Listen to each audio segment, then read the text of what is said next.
السلام علیکم ورحمۃ اللہ وبرکاتہ۔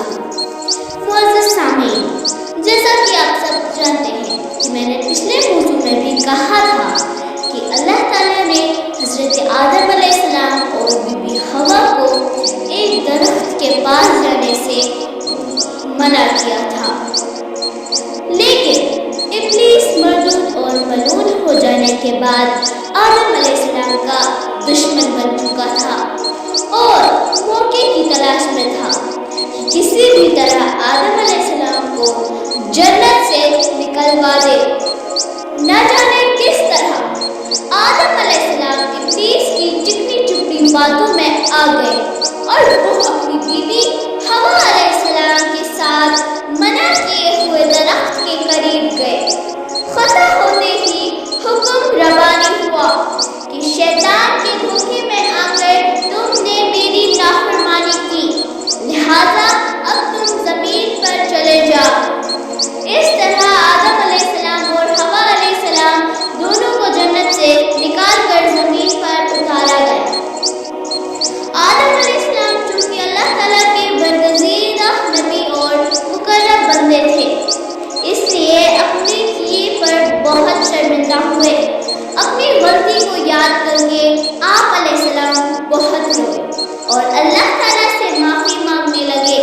اے ہمارے پروردگار، ہم نے اپنی جانوں پر ظلم کیا ہے، اگر تو معاف نہ کرے گا اور رحم نہ فرمائے گا تو ہم بہت نقصان اٹھائیں گے۔ اللہ تبارک و تعالیٰ نے حضرت آدم علیہ السلام کی توبہ قبول فرمائی۔ ابلیس یعنی شیطان نے آدم علیہ السلام کی توبہ قبول ہوتے دیکھی تو اندر ہی اندر وہ حسد اور بغض سے جلنے لگا۔ اس نے ارادہ کر لیا کہ اگر چاہ آدم علیہ السلام اور حوا علیہ السلام نجات پا گئے، لیکن وہ ان کی اولاد کو گمراہ کرنے کی انتہا کوشش کرے گا، ان کو گناہوں پر آمادہ کرے، ان سے اللہ کی نافرمانی کروائے گا۔ نتیجہ یہ نکلا کہ ایک دن اسی ابلیس یعنی شیطان کے بہکاوے میں آ کر آدم علیہ السلام کے فرزند قابیل نے اپنے ہی بھائی حابیل کو قتل کر دیا۔ دنیا میں یہ پہلا قتل تھا۔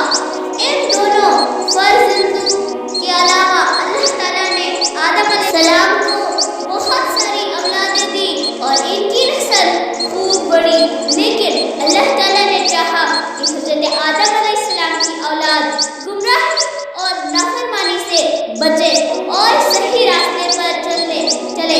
اسی لیے پہلے آدم علیہ السلام کے ذریعے ہمیں یعنی اولاد آدم کو یہ تعلیم دی کہ ہم اللہ تعالیٰ کی ہی عبادت کریں اور اس کے ساتھ کسی اور کو شریک نہ ٹھہرائیں۔